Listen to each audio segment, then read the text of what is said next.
Good evening, viewers. Welcome to the live discussion on the reservation policy of the state of Meghalaya. This live debate is being organized by T7, and we are grateful that we have with us 6 eminent personalities of the state. And I'm going to introduce to you. First, I begin with Paul Lingdo, who is the leader of the United Democratic Party and currently the minister in the government of Meghalaya.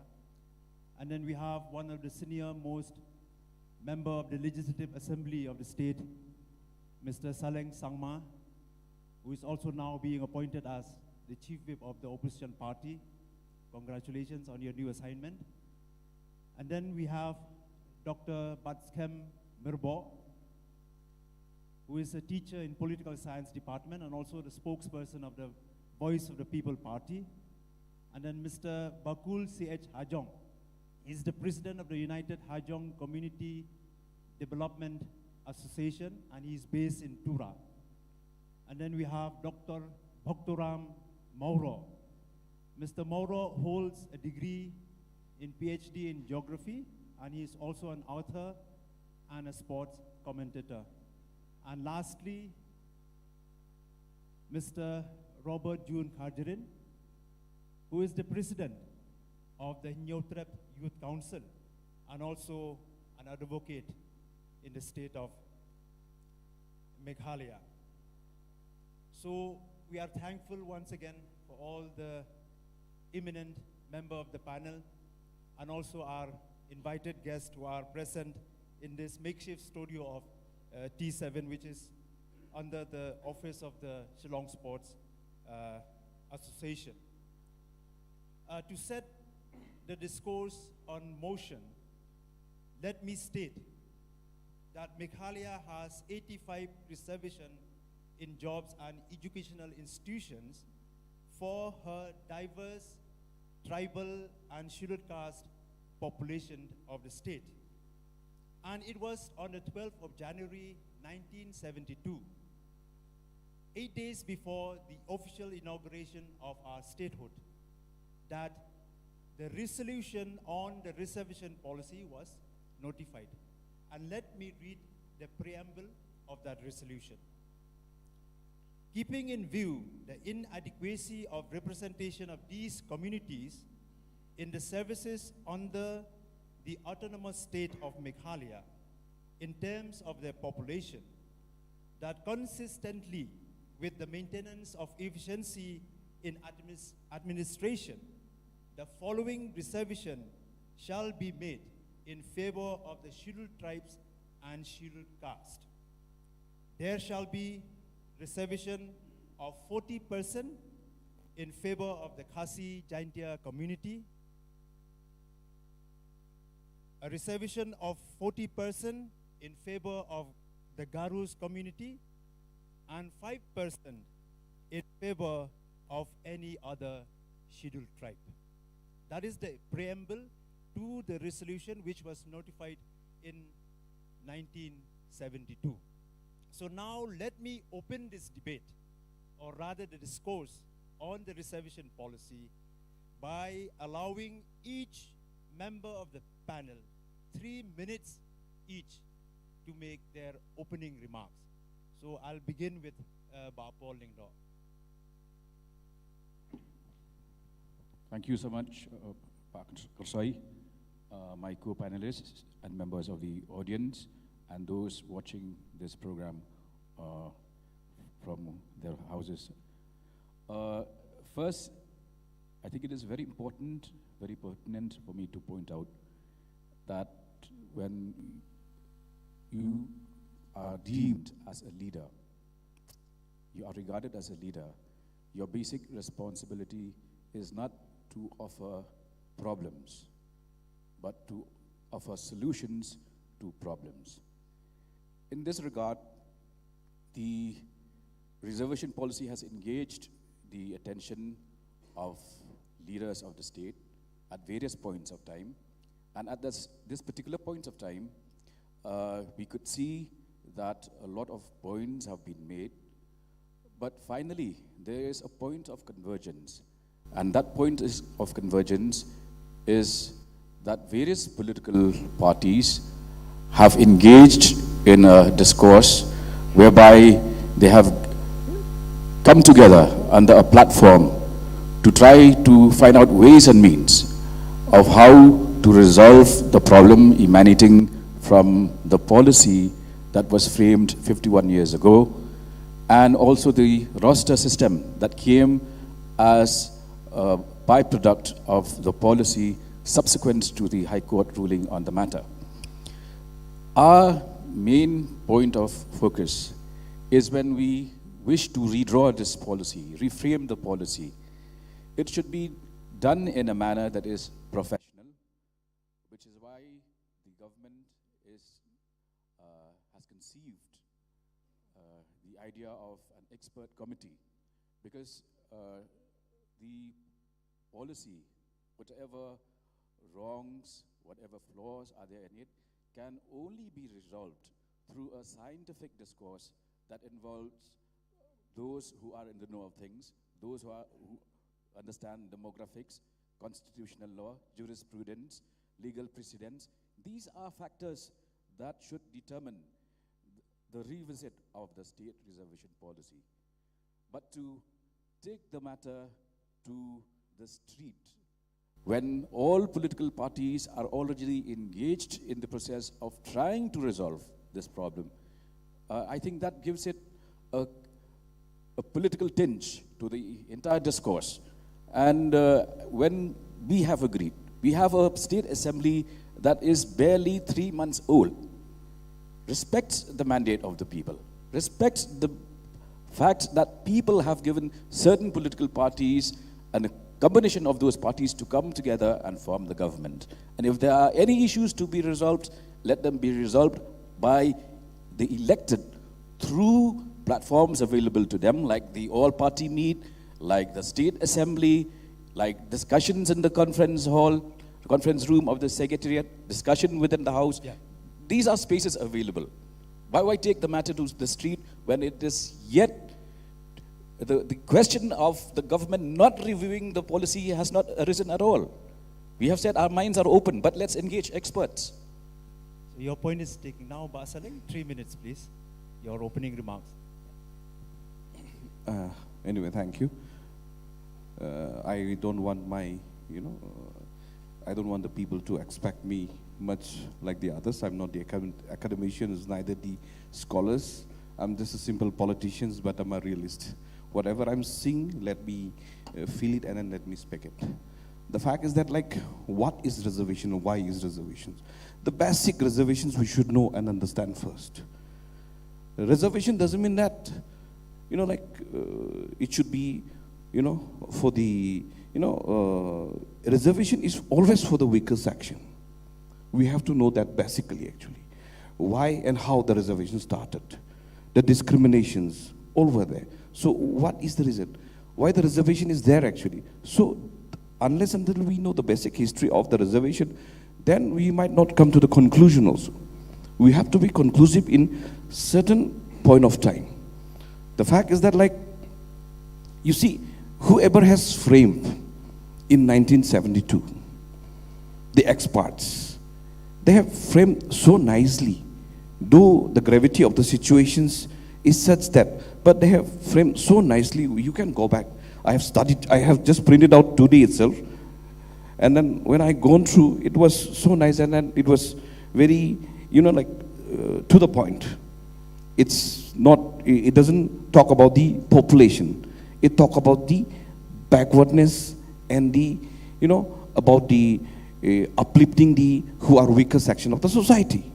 Now, since we are a major tribe, Khasi, Garo and Jaintia, for example, that time it was only Khasi and Garo. There was never been a Jaintia. It was Khasi and Jaintia. I mean Khasi and Garo only. So that time those framers of the, this resolution has framed so nicely, neatly, that 40% will be for the Garo and that 40% will be for the Khasi. But in fact, during this, during this 50 years of reservation, till that, Garos has not come up to compete with the Khasis till then.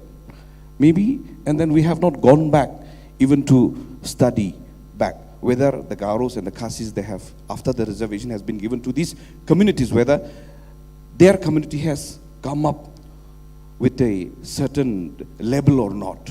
Because when you look at the Mandal Commission, they used to reiterate after every 10 years whether any community, whether any backward class which is given this kind of reservation policy is coming up or not. So as to do away with the reservation policy in the long run, we are 15 years, we should talk about the institutions, why we are not globally or nationally, not being able to compete with the others, why we are still depending on the, the reservation policy. So we have to look at the real actual problem within our state. So that should be the, that should be the main issues that we should be fighting, not about the reservation policy. We should be fighting about the institutions which will give us excellence to fight, especially in the mediocrity society. You see? Now, I was so proud when I have seen one of our Khasis, has been appointed as a UPSC chairman. How many IAS officers we have got from the Khasis? How many are from amongst the Garo? We have reached to that level, just imagine that one. But still we are fighting for the reservation policy. Anyway, it's a good one. We will continue to discuss about Dr. Batskem, please, your opening remark. Thank you, T7 and the moderator for this opportunity. At the outset, I would like to make one quick remark here, that this panel discussion has come too late, one, and it has come too early on the other side. So there's a paradox here. Why I say this come too late? Because this kind of panel discussion should have been organized sometime in the month of April when the debate was going on in the state. And at that time, we really needed the discussion, we really need a debate so that we can form an opinion. A proper public opinion should be formed, but at that time, I was really wondering, I was expecting rather that people from the media or from any other organization would come forward, but there was total silence from that side. And therefore, when there has been a political consensus now to review the policy in the all-party meeting held recently, I find that this panel discussion has a little bit, being late, I would say.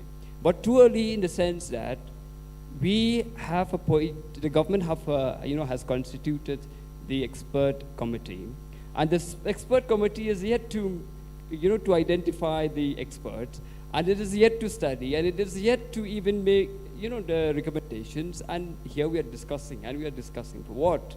So I feel that, this kind of discussion would have been much better if the expert committee comes with the recommendations, come with the, with the proposals, and then we can discuss on that. And therefore, when we talk about, the reservation policy, as I said, since there has been a political consensus in the state to review, I don't want to make any further comment on this until you ask me specific questions. Okay, thank you. Now, Mr. Bakul Hajong from the Hajong community, please. Thank you. Thank you. Thank you, ladies and gentlemen. A reservation implies the separate quota in which reserved category of persons, for the reserved category persons in India as well as in other states, including Meghalaya, had been introduced the reservation policy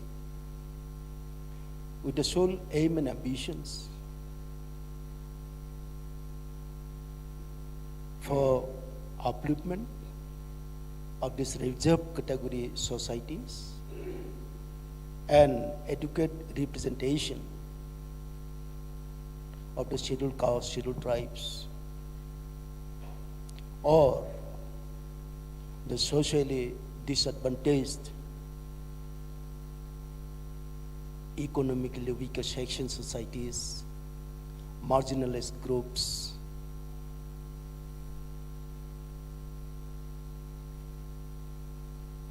of the state. Article 15, 16, 17, and 46 of the Constitution of India provides to establish a society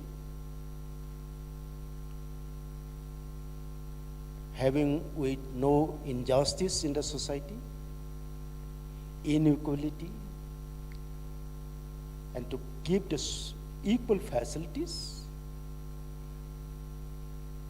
and no one should be sidelined or lagging behind from the development. To this point, I'd like to just say, in the ST, there is no good ST or bad ST. ST means scheduled tribes. There is other tribes or the original tribes, nothing else. As the marginalized societies like Hazongs, we have been categorized as other tribes. It is not known the reasons why government of India has Meghalaya kept them aside as other tribes. Whereas Hazongs originally in the year 1950, the President of India has recognized equally in the same time, in the same order, together with Ri Khasi Jaintia as a tribal. But till date, today, Hazongs are considered grouped as other tribes, which will feel discriminated, and the government of Meghalaya may kindly attend to it. Thank you. Thank you, Mr. Jong. Now I hand over the mic to Dr. Boktoram Moro to make his remark. Okay, thank you very much, T7, for calling me here for this debate. And I think it's very important to have this debate because even though the government has already made the decision to have a committee, the debate is not yet over. In a democracy, all of us have the right to discuss about it. If you're so happy with the government, why then you go against the government asking them to review the policy which is already there? Which means that, you know what, you're not happy with that. In this committee, we don't know what might happen. But us, common citizens, we have the right to discuss about it, talk about it. If that doesn't happen, that means that we accept what the government says. Then why do you complain about the government? So that's very important for us. So therefore, debate is very, very crucial. Now, regarding me, I do feel that our reservation policy, if I think about what Mr. Saling has said, I do agree. I do agree it's a very good policy.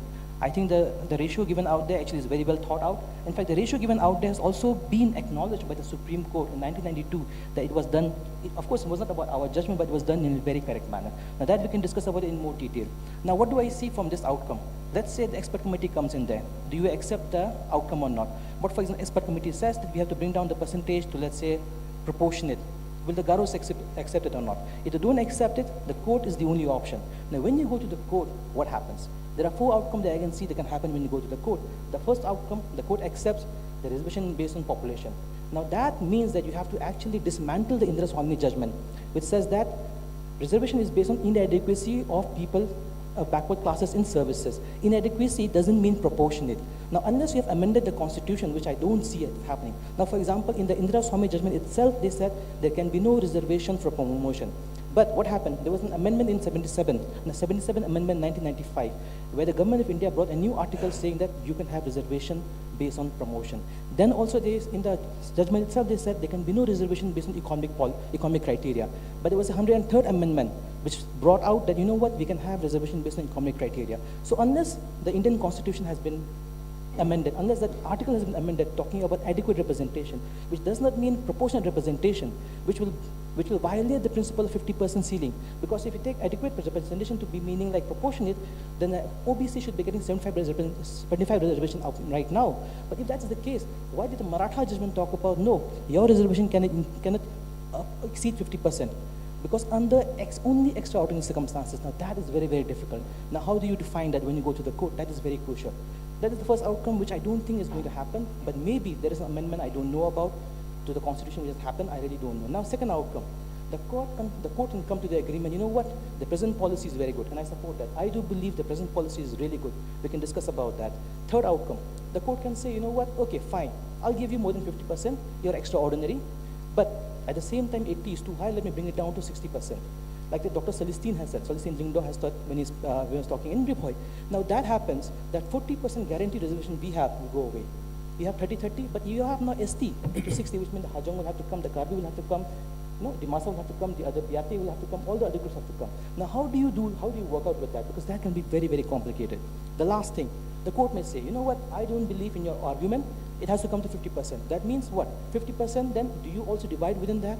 If you divide within that, how do you divide that? Do you make it a merit base? If you say no, let it be merit based. That again violates the constitution which says reservation is not for the meritorious. You are merit, go to the open competition. That's good for you. But it is based for backward classes. And you want to define backward classes? We can talk about that as well. There's data on that.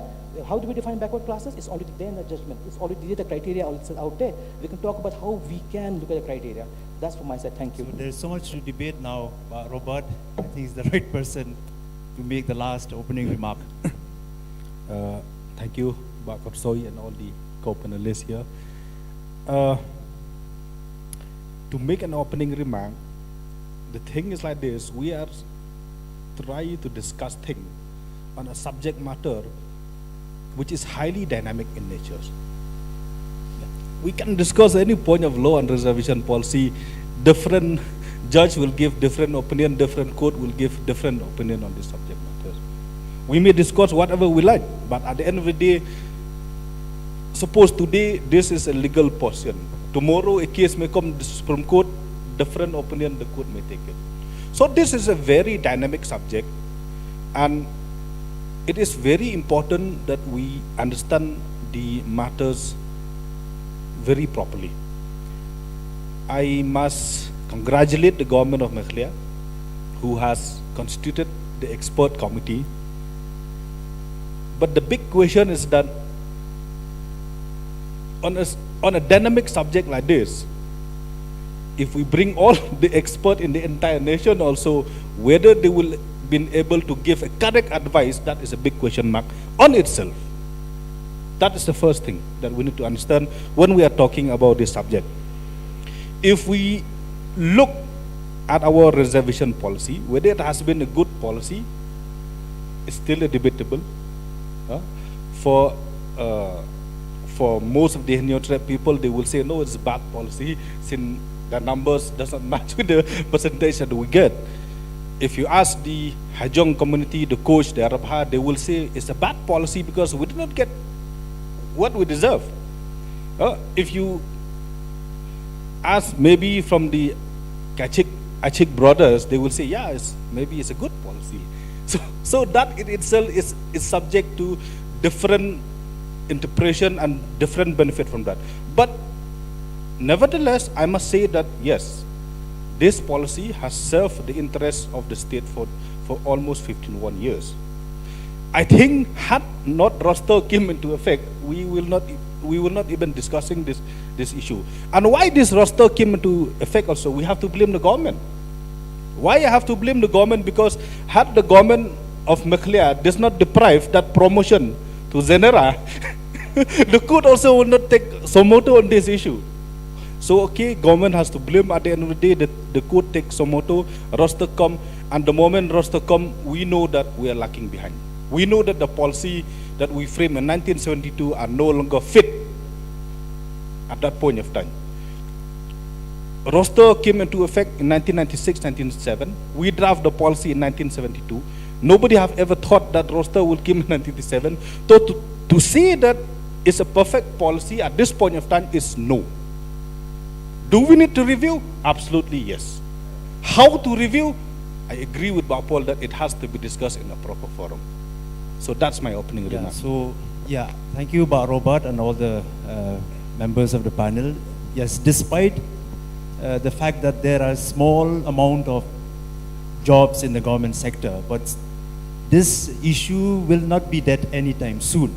I know Babat Skem is itching to respond to all the remarks that have been made, but let me come first to Bapol. You said it right, that this debate should not be taken into the streets. But why did the government, the MDA2 government, refuse to have this debate in the floor of the House?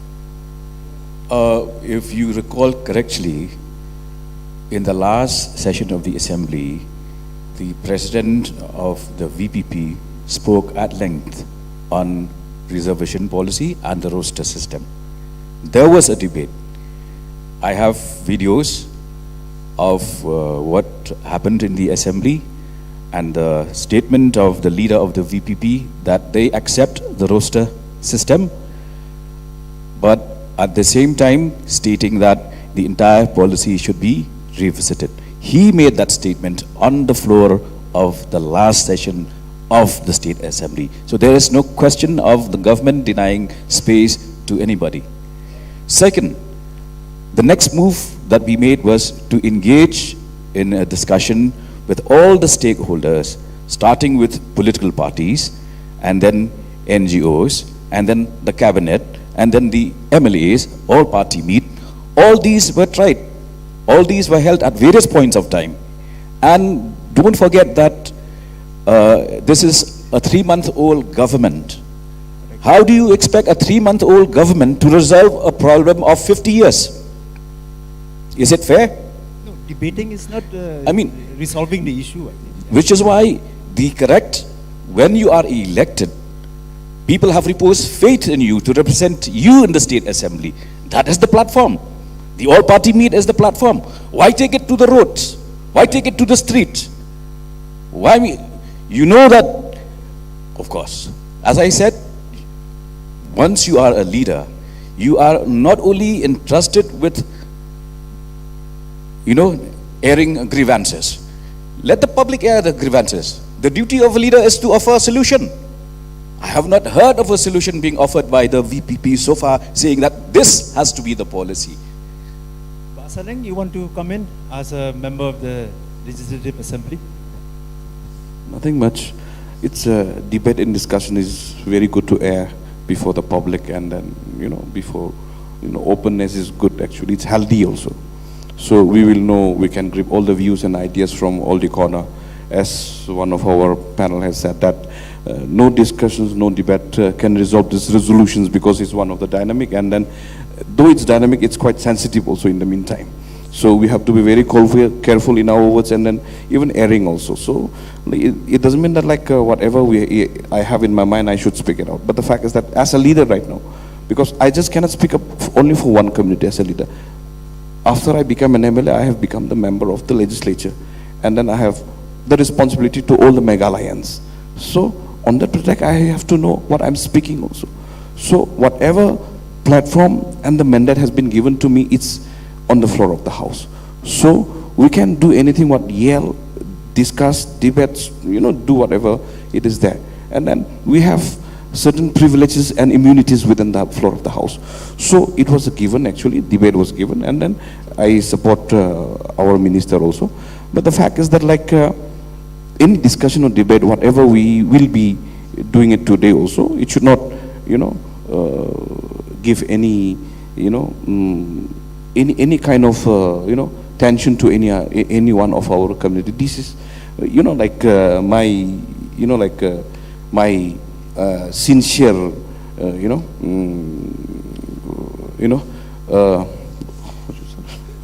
a sincere appeal to each and everyone. Because sometimes whenever we discuss, once it, get heated up, then we sometimes end up speaking wrongly also, which might, like for example, there are a few other third party who wants to infuse our mind.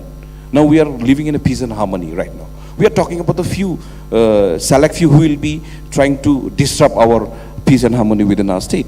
So there are a few elements who wants to do it also. So that's why we have to be more careful in this discussion. Anyway. Robert, you Yes, want to say I would like something? to, I would like to comment on statement made by the Honorable Minister, Paul. Okay, yes, I do agree that the issue need to be discussed at the top level. That's why expert committee was constituted, and the expert committee will heard. But let's not forget that sometimes the street is the most is the shortcut way of doing it. You see, had people did not come into the street, the government would not constitute this committee. So we must congratulate to the people coming into the street. I congratulate Ba'adan Basamot who come into the street. That's why this issue come into life.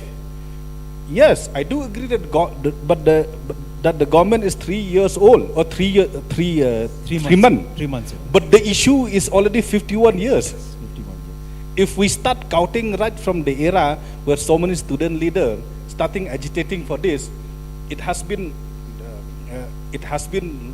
years long together. But as I said, the issue is complex.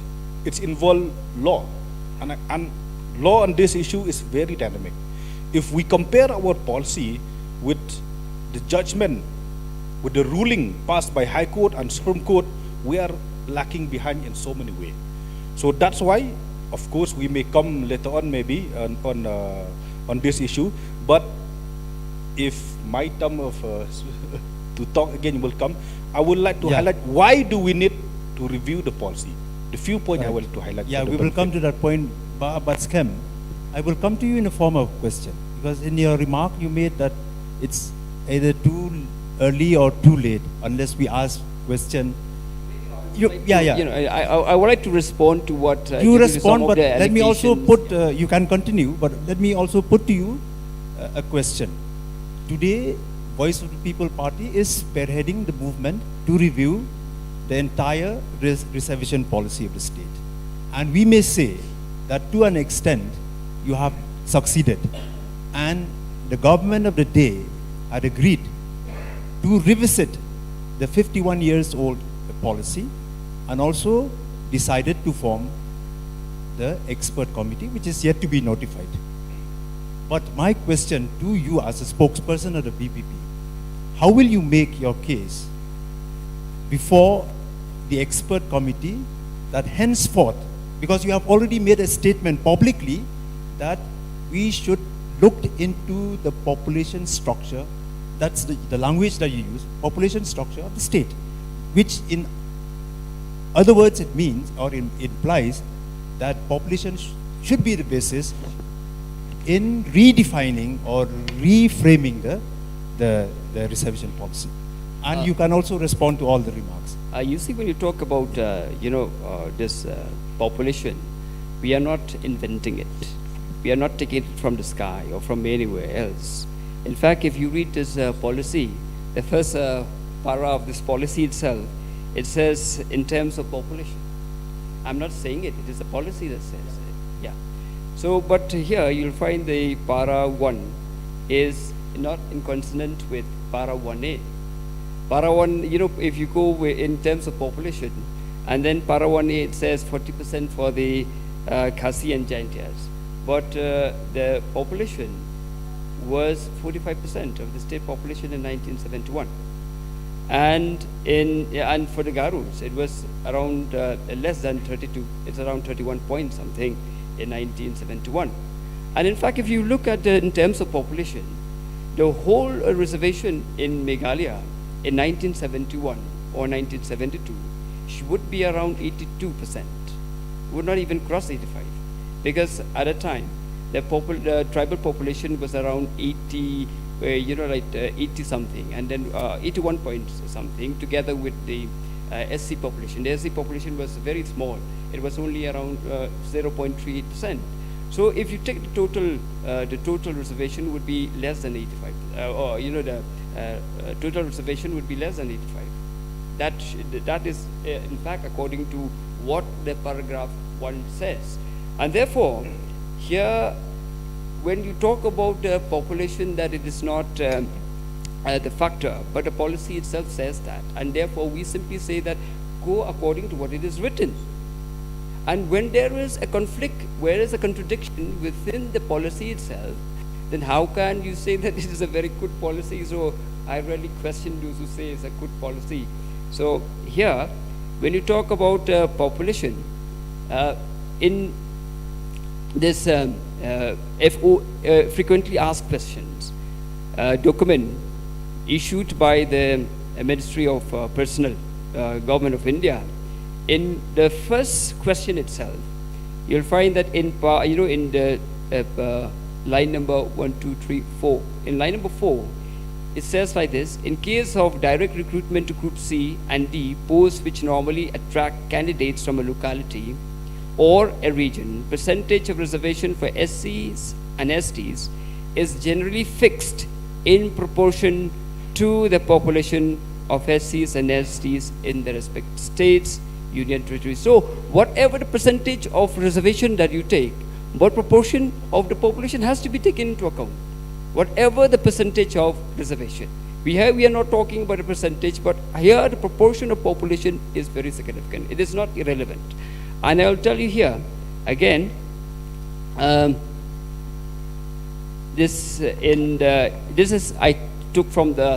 take from the submission made by the government of Meghalaya in the case in the Supreme Court, when they tried to justify the 85% reservation in Meghalaya.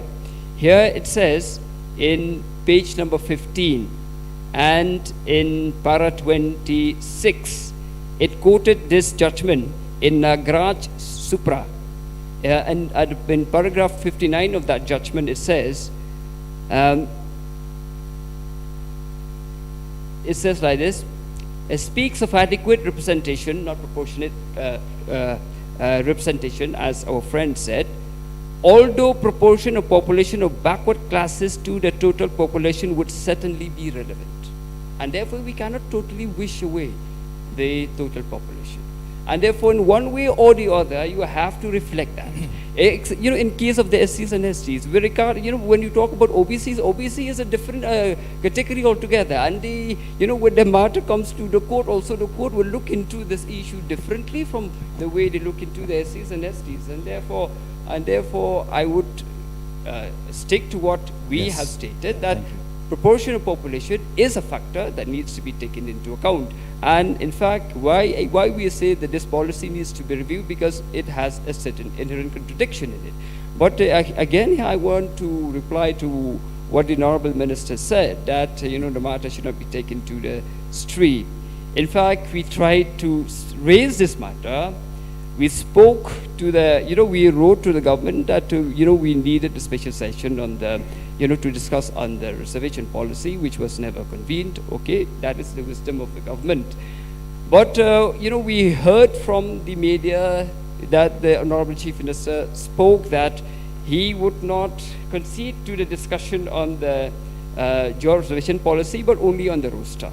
And in fact, in one of the meetings which I attended, we tried to talk about the job reservation policy, but the moment we raised this matter, one of the members from the government instantly stopped us from discussing the matter on the job reservation policy. I would really appreciate had the government shown the majority as expressed by our Honorable Minister here, saying that the discussion should be at the appropriate forum, appropriate level. But again here, let me complete. Let us not discount street politics. Street politics in India is very, very important, especially when you have the government which is not responsive to reasonable demands, but succumb to street pressure. In India, you have found that right from the central government to the state government, even though the demands are logical, unless and until there's a pressure, they hardly give in. But when there is a pressure, they have to realize their position. Therefore, I strongly disagree. And also, I strongly disagree that street politics is not required. And in fact, we remember, the Lokpal bill that was presented in the parliament, passed by the parliament, it was because of street politics. And in the Farmers Bill, the Farmers Act, that Agriculture Act that the parliament made was revoked because of the street politics. And here, I would like to state that we, from the very beginning, we make it very clear our position that we are a political party, and at the same time we are a movement. So we are a party as well as movement. For us, the forum in the assemblies is also a forum where we can talk, And if need be, I'm reiterating, if need be, street is always open to us. Yes, Watskem and other members, the future of the debates on the reservation policy will also be on, population ratio versus adequate representation. And now we also have other communities who are also indigenous to the state of Meghalaya, Bakul from the Hajong. And then if you want to take on the population, or we'll give first to Bakul Hajong, and then whoever wants to take. Yeah, in support to the BPP, to Basau Ahmed actually, it's a good thing that he has brought up the things with the proposals to review the reservation policy, which is 51 years of age. According to me, as we feel, it is very fit case, have to be reviewed. However, as our Honorable Minister has spoken, I have seen in the newspapers, he has tried his level best actually to make understand to the government to discuss on the reservation policy, not only in the roster system, but the chief ministers, he has spoken, clearly has declared actually no, he is not going to discuss the matter. The roster system alone will be discussed. This is why Baba Swami has taken the step actually to go for hunger strike, and finally he won the things. So I support it. In 51 years of age of the reservation policy, we can see the impact. We can see the advantages as well as disadvantages. So now, in the midst of the growing population and the scarcity of the jobs, people will definitely cry for employment, appointment, all these things. So it is a right time now actually have to be reviewed very soon. So in respect of the other schedule types, which is I have spoken in my remarks, opening remarks, it is really unfortunate, friends, because Hazongs, among the other types I do not say, in 1950, 10 schedule tribe communities in the state autonomous district council of Assam actually has given included in the tribal lists. Those communities are like Dimasa Kosari, Lakher, Kuki, Miri, Lusai, Naga, Sinteng, Khasi, Garo, Jaintias. These 10 communities. And in the successive office memorandums or enactment of law or modifications of the reservation policy they have made. Basically, I understand in my service life of 35 years I have given service. During that period, I have seen 3 important modifications I remember still. The first modifications in the month of April 1972, they have substituted actually the reservation policies where 40% rightly spoken and 5% is for other tribes who are the tribal of the Autonomous District Council in Assam. Now after the state attainment of the statehood, it is belong to the Meghalaya states where Hazong is involved. Then again at the second time, they have reviewed it. They have just added some clauses, 4th schedule and 2nd schedule, where the tribals are listed actually. They have, in that schedule, they have removed 4 tribals and again added 2 tribals, that is Hammer and Chakma. Hammer and Chakma. The third modifications in the year 1976, where Rava Boro coaches has been inducted in the tribal list and given the reservation policy, merging in the 5% quota. So my question, now the 5%, we are akin to the Khasi tribes, Jaintia and Garo. The Hazongs are equal footing actually, should have been get the facilities, but without disturbing in the 40%, they have merged actually in the 5% quota. My saying is that now in the midst of the growing population and then educationally weaker sections or the no representative section from the community, we felt that we are deprived of this safeguard provided by the Constitution of India for being the tribal. We are genuine, we are indigenous, domiciled to Meghalaya, and we should get the equal rights with the Khasi Jaintia. Thank you. Yeah, after the Bapol. So thank you very much. I think there are some very important points made out here. I think I agree with Baskem and Robert Kajirin. We need street politics. It's very important. And congratulations to you for you think you have won. I mean, it's good. I mean, the bigger battle lies ahead of you because you have to convince the expert committee, which all the best to you. But the one I want to say is this, is very important, is that you talked about proportional population being very important. Now, why did this Indira Swamy judgment came into the picture in the first place? Because you had the Mandal Commission report, which shows that 52% of the 52% of the population in India are OBCs. So when that happens, you add the 27%, you become 75%. Now the court thought about it. You know what do we do now? Should we give them 75% reservation to all the ST and SC and OBC? Now, if we do that, then what about B.R. Ambedkar's speech in the Constituent Assembly, who said that, I do not agree. My view is that reservation should be for a minority of positions, not for a majority. Because when you do that, what happens is that you are not giving the 16.1, that Constitution says that equality of opportunity for all. So when you do that, what happens is that, therefore they said, in the court judgment, it should be 50%. Now you talk about proportional population for SC and ST. But when the court made the judgment, 16.4 should be in 50%, there's no disclaimer out there. But for the SC and ST, this will not work. It has to work for SC, ST as well when you come under that. Now think about, I'm going to read from the judgment out here. It is therefore not possible to accept a theory of proportional representation, though the proportion of population of backward classes to the total population will certainly be relevant. It will be relevant, but it is not going to be the defining principle out here. Otherwise, why would they say, just as every power must be exercised reasonably and fairly, the power conferred by Clause 4 of Article 16 should also be exercised in a fair and reasonable limits. And what is more reasonable to say that under Clause 4, which is SC, ST, OBC, reservations should not exceed 50% of the appointment of posts.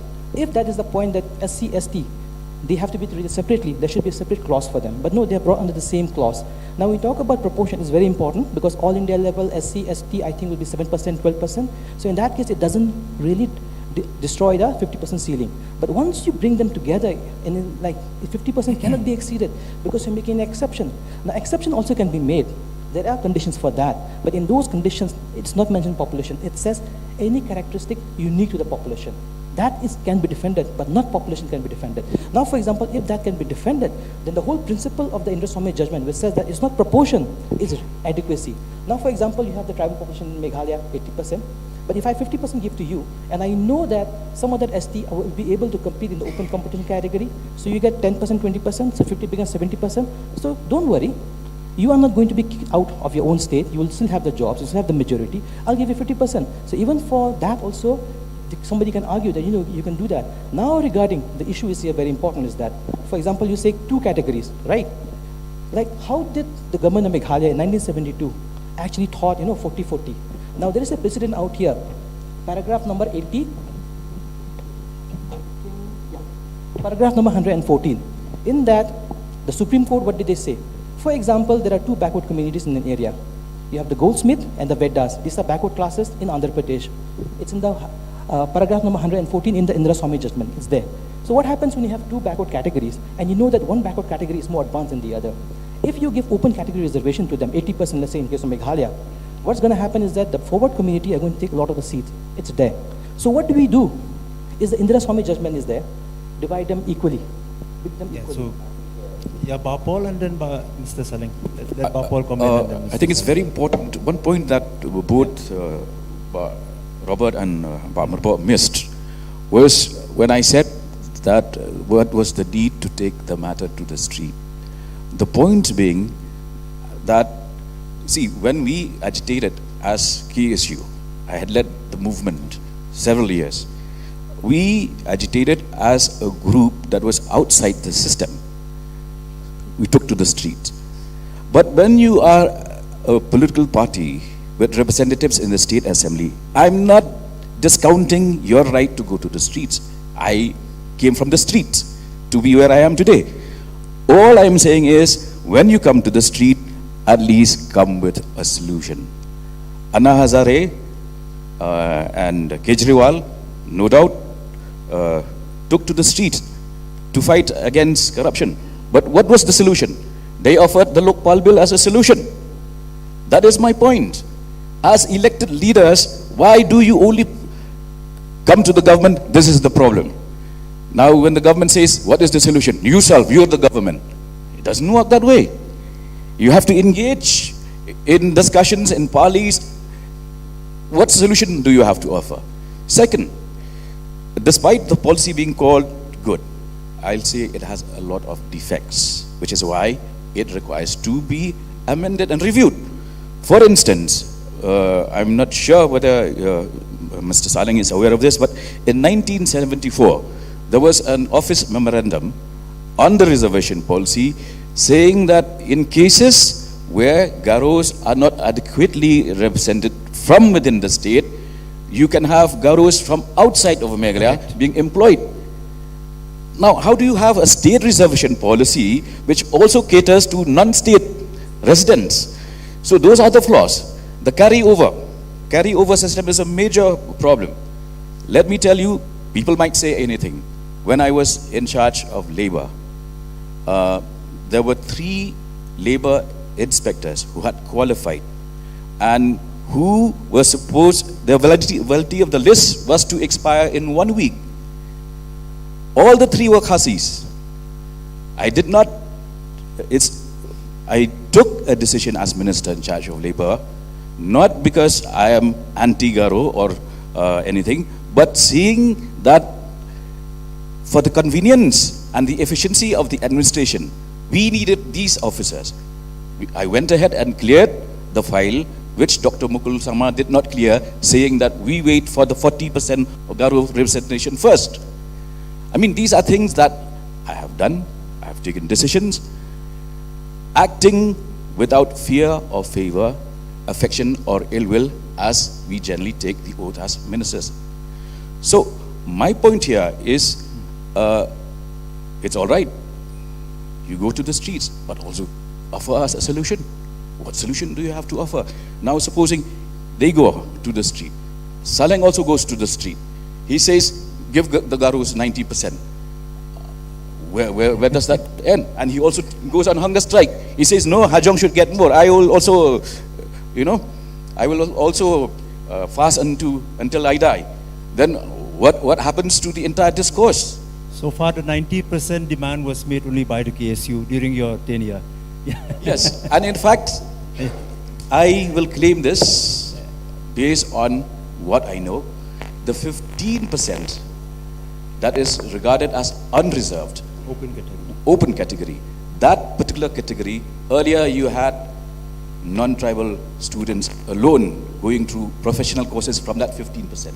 But we fought as KSU and made it merit-based. So that if a Lingdor is ahead of a Bhattacharjee, a Lingdor gets into that 15%. I have done that. I have not just spoken about Mr. it. Saleng, and then Robert and Dr. Mirbo, if you want to come in. And in the meanwhile, I request the audience to also prepare with questions, so we can take few questions from the audience. Yeah, Mr. Saleng. When we are talking about the reservation policy, let us go back to the history also, how the Meghalaya come into being. Before Meghalaya, we were all in Assam. We had this all, all hills, what do you call this one? Whole hills, all APHLC. At that time, not only the Khasi, Garo and Jaintia, it was all the others like Mizo, Karbis, Naga, everyone was there. But Naga backed out already from before itself. But after that, after Naga, Karbi, Mizo, and all other backed out. That we are not going to club with this, only Hills People Party. But Garo stepped back along with the Khasi Jaintia. So we have to relook at the history, how Meghalaya came into being. And what was the reason why we have to come into the conclusions of this 40-40 also? It's not about population also sometime. Maybe the one who has already drafted this reservation policy, the resolution, have drafted so nicely, and it has come into being actually. But the fact is that we have to look at the origin of the drafting, why it was drafted 40-40, not based on the population. And at that time actually, it was mentioned about the Dimasa, Rabha, and then Koch. There was no mention about Hajong actually, at that time actually. You can look at actually. It's there in the, sorry to say, do not mind about that one. But the fact, it's a fact. That's why I'm saying I'm a realist actually. Let me figure out the fact also. There is no Hajong mentioned over here. It's only Dimasa, Rabha, Koch, and some other. Kachari was also there. So, how and why it has happened? Why at that time our leaders didn't confront, and then why didn't deny at that moment when the Khasi and Jaintia was more populated? Why they have agreed upon this 40-40? What is the reason behind? So all things we have to, take into consideration sometime. And then when you check the reality right now, because after last few years back only, because of this rooster system only, it came into light. Okay? That some rooster system is been not followed. During our time, when I was also the opposition, even our, Ba Arden was also opposition. At that time, Ba Clifford Sangma from Clifford Marako Clifford Sangma from GNC, he brought out this rooster system. Okay? But nobody gave a care. They all have given a damn care about that at that time. It was from 2018, and somewhere in between, 2013, something like that, in between. But nobody was giving a damn care about that one. They were only thinking about the hierarchy. You see, now, after this rooster system only, since it has to come into light, now when you look at the structures of the employment from the Garos also, look at calculated. That's why we don't want to go back to the retrospective of this rooster system. Because you know why? Because the employment is very, very less. It might not be even 20. It doesn't reach 30% also. Just check it and clear it. It doesn't reach 30%. Huh? The fact, employment, Garos didn't reach 30%. It's a fact. Though we talk about the 40% reservation, Garos never reached 30%. Just check. It might come out to 27 to 26. Now, it has this, right now, this agitation has already, even broadened up the mind of the people from the Garo Hills also. It's a good thing on the others that everybody is waking up right now. To be frank enough, let me be frank. Okay? Now, otherwise, if it has not been brought to the street, our people from the Garo Hills would have been even still sleeping even now also. Now they are realizing that, hurry, we have been deprived of our rights. Why can't we go back to the retrospective? Why we are talking about the prospective? So these are the reasons. Now, if we don't go to the retrospective, then they might go to the agitation again. You see, look at the embossed issue. Only for embossed issue, our people got killed. 9 people of them got killed.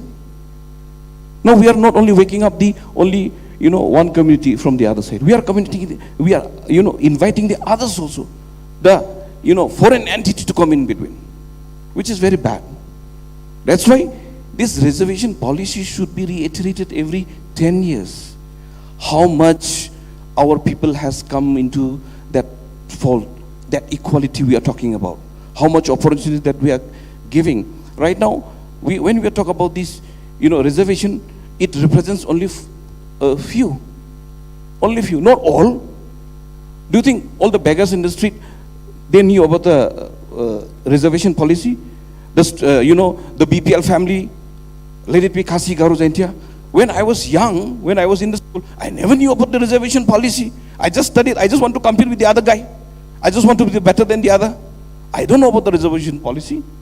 I never knew. I think most of our children never knew about this reservation policy. Only few knows about this.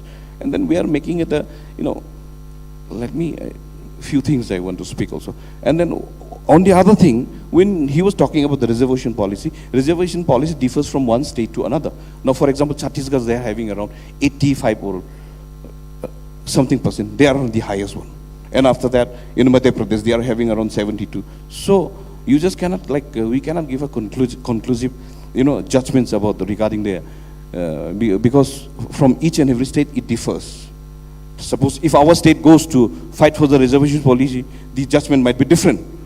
Okay? Because when you go back, there's a lot of judgment because of the reservation policy. Not only one, not only that Sahane against the, government of India. There's a lot. We have also gone through. There's a lot. So again, if we go back also, it can be the same. We still have, because our population, Khasi Jaintia, are more populated out here in Meghalaya. So that way, I think we will still get back even more than 80%, you never know. Robert, and then Dr. Mirko. Hello. Hello, you can come in. I think the very purpose of this discussion, it's not a debate, it's a discussion. The word used by the T7 itself, I think indicate the mindset. It's a discussion. So what I want to, and in a discussion, I think it's very important to clarify few things which the viewer may not have a misunderstanding on the issue. First, I would like to deal on the issue of adequate representation versus proportionate representation. Our learned friend Moro has write a beautiful articulate on the issue, but let's get into the facts. India actually never follow adequate representation or proportionate representation in true sense of the form. You will never find that anyways. If you look before 1961, the SC get only 12.5% in the central government job. The ST get 5. What is the reason that now the ST get 15 and the ST get 7.5? Because the population is increased. In the 1971 census, the SC population increased to 15% because some more community were added, and also in the ST list some more community were added. So that's why it reached 7.5. That's why they were given 7.5 and 15. So if you look from that context, India followed a proportionate representation when it comes to job reservation policy. But when they do with OBC, they don't do that. OBC constitute almost 50% of the nation population. Yes. So now who will answer whether who will answer in black and white whether it's adequate representation or proportionate representation? Had proportionate representation is illegal, the Supreme Court has struck down long time back. It's not illegal. If you look at our policy is purely based on proportionate representation. The issue now that we are discussing is reviewing the policy. If we say that proportionate representation is illegal, then our policy is gone. Then what's the point of maintaining status quo? That is the first thing. The second thing that I want to clarify is the 50% ceiling that we all afraid of. 50% ceiling, it's something that we are all afraid of, and we don't want to touch it. And it's not only that, it is very unfortunate that the secretariat's boss, the CM, the ministers, openly declare that the 85% reservation is illegal. And at the same time, they still tell the MPSC to go 85%. I mean, it's like asking a passenger to go to the bus and inform them that there's no break. You see, if the CM himself saying that 85% is a big question mark that we reserve. Now, I will give you an example. Now you do recruitment. You give 85%, 40 Khasi Jaintia, 40 Garo, 5% to other. What if Supreme Court struck it down? Will that job given to based on 85%, will it last or not? Now you are MPS, you have passed training, then Supreme Court struck down, whether that job lasts or not. So it is not proper for any minister or chief minister to openly say that our policy is illegal. It's not proper. This is highly irregular to state that. Look at what the government of Meghalaya do in 2021. It go to the Supreme Court and defend it. So when you defend 85% in Supreme Court, what make you say something else in the media? The government of India defend 85% in the Maharashtra reservation case. We hope that we need to have that kind of leadership who will defend the 85% both in the court and both in the media also. So when it comes to 50%, let me tell you, as I tell you, if you look as M. Thomas case with state of Kerala, it says something else. It says that if you have 80% population, it's well and good to cross beyond 50. And then Indra Swami says something else. So even the Supreme Court also is not clear on this issue, to be very frank. That's why I tell you, you look, I will give example on promotion in reservation and promotion. Nothing clear. There's nothing much clear whether we should do promotion and promotion. So last but not the least, let me raise the very important point. Why our policy need to be reviewed? Why? The first point is that if we don't review the reservation policy, you will not even able to implement roster. Okay. You will not able to implement roster. I will explain you why. You look at the district post. It say what?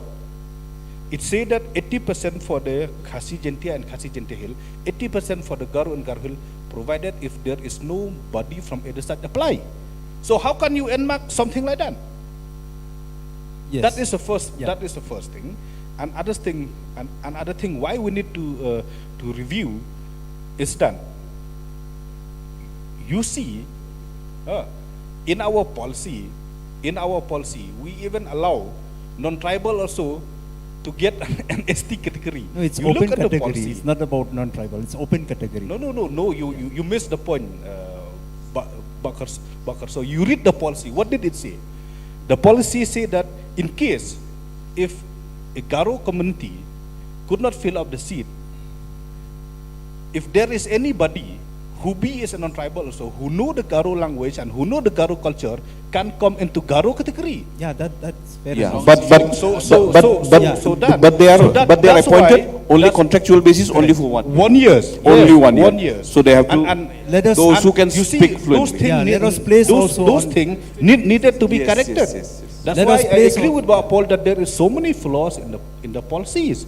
There's so many things that policy need to be corrected. Yes. Where's to be corrected? Yes. Every It has to be done with a proper policy, there is always a flaw. Yes. So it's Let to us be corrected place again and revisited again. Let us also place the fact on the table that on December 1972, amendment was made to the policy in which 80% combined reservation was made for officers in the district. So now, Mirbo, you want to come in again? Yeah, and then Bhaktu and then Paul. And please, audience, now prepare your question. And also, we should end the debate. And we will give back to you a chance to make your, remark and what is the way forward. Okay. Regarding the statement made by Paul, that we did not offer any solution to the policy when we asked the government to review it. Right from the very beginning, we made it very clear that we request the government to constitute the expert committee to look into it and come with the proposal. From the very beginning. That has been done. Yeah, and you see here, Paul Lingdo criticized us for not coming up with a proposal, but the government has accepted a proposal, and therefore I congratulate the government for accepting the solution that we give, and that is the first step is even to get the government convinced that this policy needs a review also is very difficult, very tough, and that is the first step that we took. And how to review, that should be done by the expert, and we will study this suggestions made by it. And regarding the case that our friend Mauro he has been keeping, and in fact in media also he wrote, and in fact in one of your articles he said that in case Meghalaya would lose a 80% or 85% reservation, then you would blame BBP for that. I read your article, it's very interesting when you make that kind of allocation. But here I would say, what prevents you or anybody from approaching the Supreme Court or any High Court now, today or tomorrow? Why don't you do it?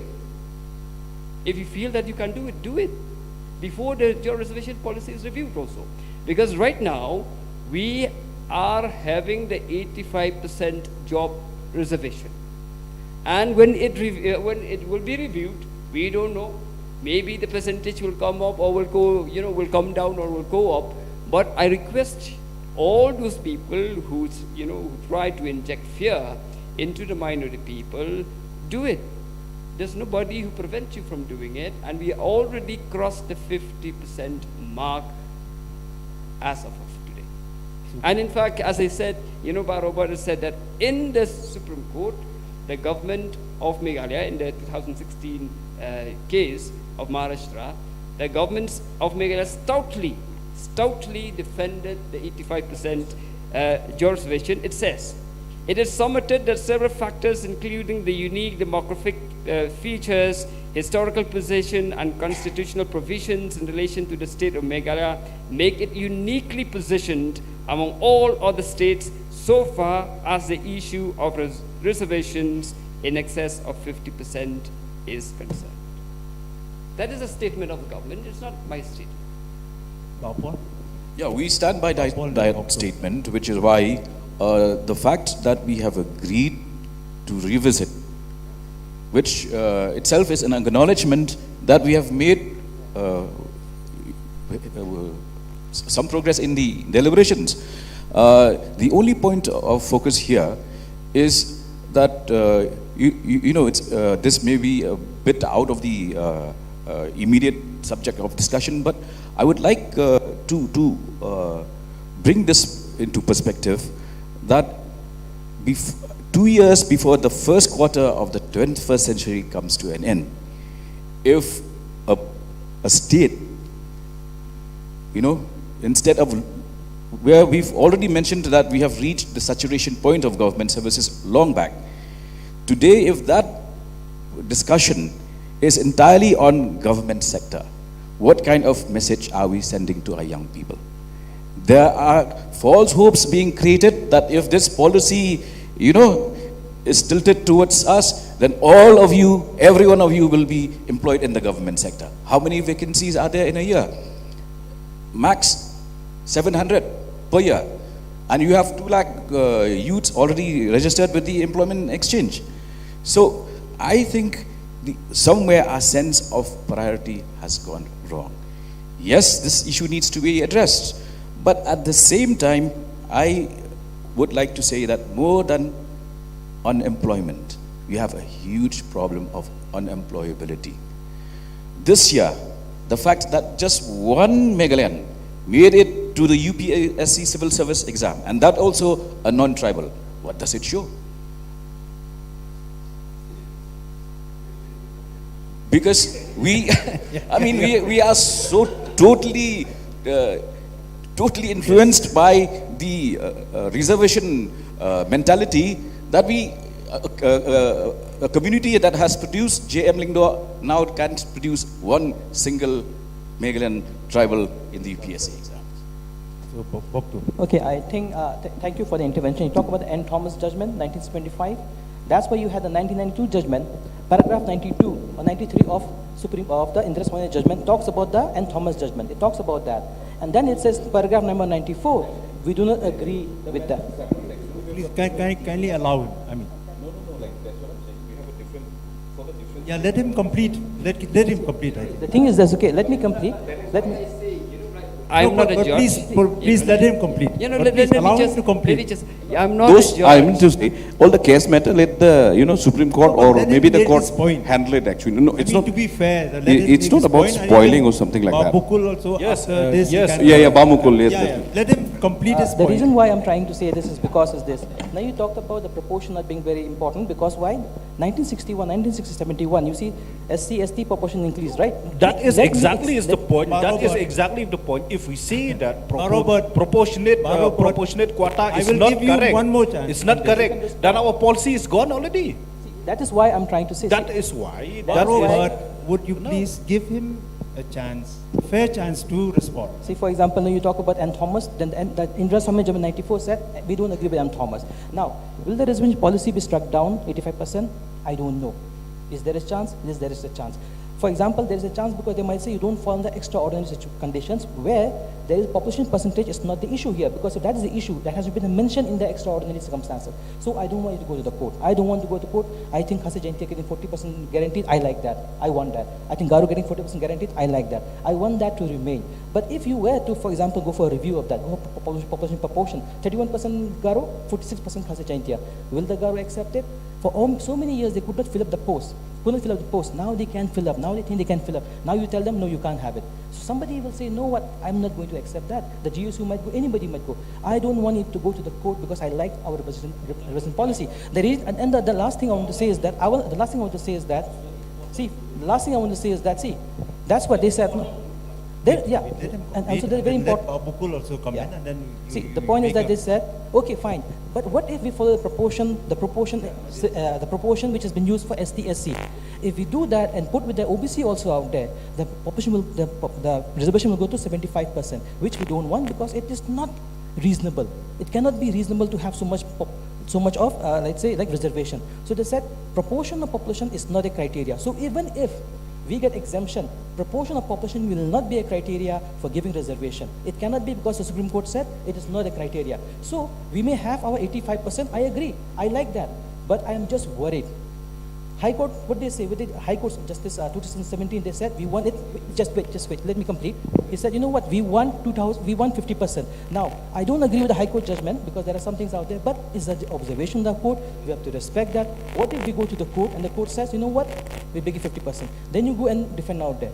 I don't want this to go to the court. I feel there can be negotiation, but please don't take the Garu share. Please do keep the Khasi share as it is, because proportion of population is not going to be acceptable. Because if you accept proportion of population, the Supreme Court judgment will become invalid, because that means that OBC have to go to 75%. So if that happens, then the principle is gone. So that's my point. Please don't go to the court. Let us be as it is. Okay, you see, I don't know, my dear friends, whether you understand the subject matter fully or not. The thing is like this. Our reservation, as of now, the 40-45 is already a proportionate quota. If you see that this 40-45, which is already based on proportionate quota, is wrong, then there's nothing left. There's nothing left in the policy itself. No, that is the first thing. You see, 40 plus 40 is 80. 50 plus 30 also is 80. You see, the point is like this. Our policy is already based on proportionate, on population. So if you argue that the policy which has already been based on proportionate discussion is wrong, based on the court ruling as you presume, that's either way. Even if you put now 40-45 also, if this is wrong, anybody can go to court. And if that is wrong, that is tried out. Suppose now we change. You say 50-35. It's still 85. You see, the thing is like this, as we already say. And if we go to the basic law, you read Article 16.3 first and then Article 4. What Article 16.3 said that? It said that the Parliament will make law on category home to be reserved. The Parliament make 4 categories as of now. ST, SC, OBC and economic weaker section. The state will only make provision to that law where the government is already making, the central government. We cannot create new category. If the central government create 4 category, we have to make provision on that 4 category itself. Not more than that 4. So the thing is like this, even the central government, when it comes to reservation policy, in one hand, it follow proportionately. I will give you example SC and ST. And it doesn't end there, my brothers. You look at grade C and D when it comes to different state. When it comes to different state, in C and D category, Meghalaya get 44 ST. Why? Because it's based on the population. And ST in Punjab gets 0 because there's no ST there. You see, as I stated, I at first hand, I did not see that that the Supreme Court has not make any comment on adequate representation. But as I say, it's not clear yet. There is no black and white yet whether to follow this or that. Because now, as of now, it's like a mix. It's like a mix of both.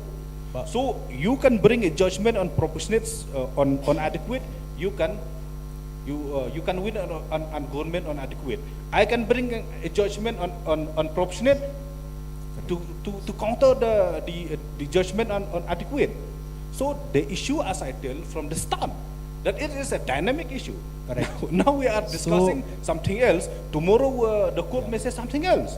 So that's why it is very important that this issue need to be understood properly before making any comment, because some people are even scared to even Robert, talk about this spare issue. your thoughts for the last comment, which will be given to everyone.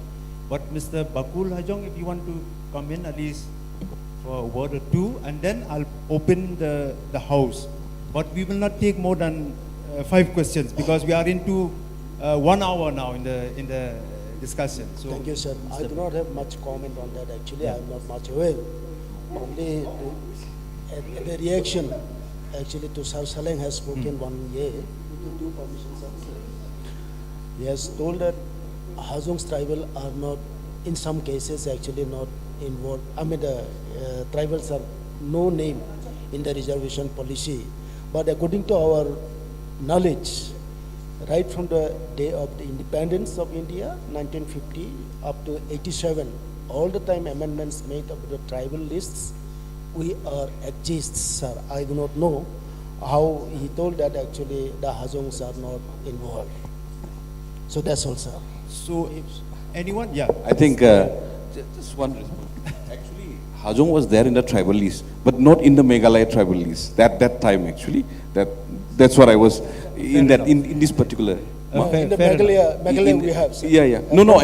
In this one you can check, sir. Yeah. There is, sir. Fair enough. There is no. So now I'll throw open to the I was house. just talking about this one. Gentleman Yeah, I was in this reservation policy. Can you give It him was the drafted. mic? It was some names Please were missing introduce actually. yourself more. Sorry. When we were in Assam, it was there. When we were in Assam, it was there. But when we were fighting, it was not there. Sorry, do not mind for that. I'm not saying. Hello. Check. A very good afternoon to each and every one of you. I thank all the panelists who are presented here and giving the valuable information. Before I go forward with my question, I would like, so as to make this discussion a complete one, we would like to hear the minds of the government regarding the academic quotas on reservation and also the proposal from the VPP side before we go forward with the questions. Which quota? Academic quota on reservation. Academic. Yes. You see, this was one area which was very unclear, very ambiguous right from the start. And I remember that when we first took this up, that how did you derive and apply this policy to professional courses? No. Professional courses, MBBS, professional courses. It's there, yes. The same policy is applied. The same policy is applied in professional courses. And I clearly remember that when we first raised this as to how this was applied, how was the job policy applied to professional courses, there is one word that was part of the January 12, 1972 OM, which says jobs and services. And the reference to services was supposed to also cover professional courses.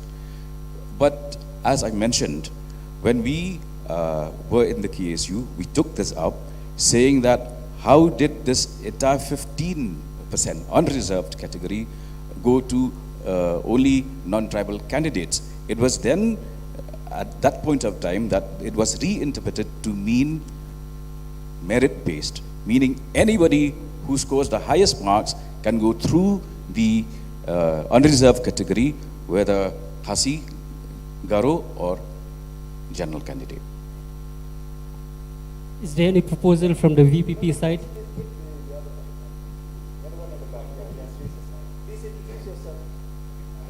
Good evening, you all. Regarding your question, whether this joint reservation policy is applicable to the admission in professional courses, you see that there is one case that was recently handled by the Meghalaya High Court, and in fact this related to the admission in B.Ed college in Rangkon. One particular person, he filed a representation to the government to clarify whether they whether they applied the job reservation policy to to academic admission, but the government refused to reply to him, and the High Court directed the Education Department to give a reply to his representation. So I will know exactly what is the position of the government if I get the reply of the government to that particular case. So my question, I think this question is related to, it will be very relevant to the retrospective issue also. This question is for all of the panelists and especially for the three members who are part of the political parties. The question is, regarding this quota, in your understanding, should the quota be applied to the recruitment in one particular year, or should the reservation be applied in such a way as to bring this reservation across the whole strength of the cadre throughout the years? Because this will be very relevant to the roster system, even if it's not implemented retrospectively, it will be very relevant to the nature of the roster system. Will the quota be applied for one recruitment year, whatever number of vacancies, or will it be for the whole roster throughout? This is a question for all the panelists.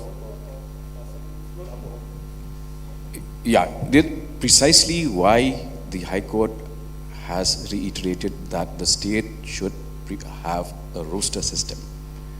Because all this while, vacancies were filled up based on the number of vacancies available on a particular year.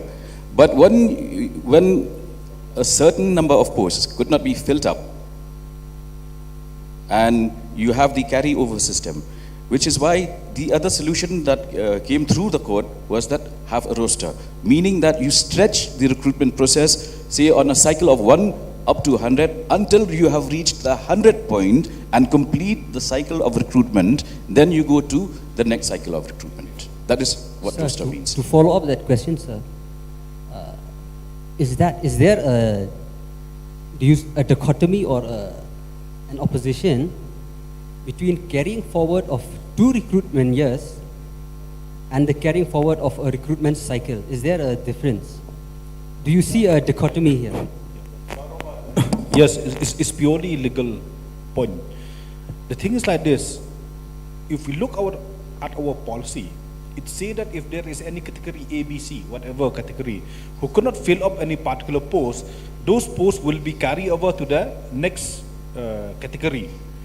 But that provision within the reservation will no longer materialize because the roster comes. What is the purpose of the roster? The purpose of the roster is to ensure that no category is deprived of their own quota, and no category will go beyond that own quota. So if you say 40 minutes, it has to be 40. If you say 5 minutes, it has to be 5.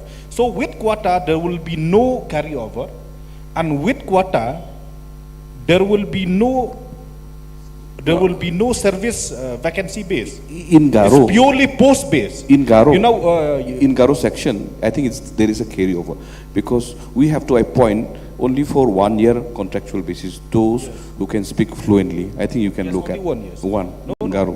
Yes. So Is there in Garo Kota, we can carry over actually.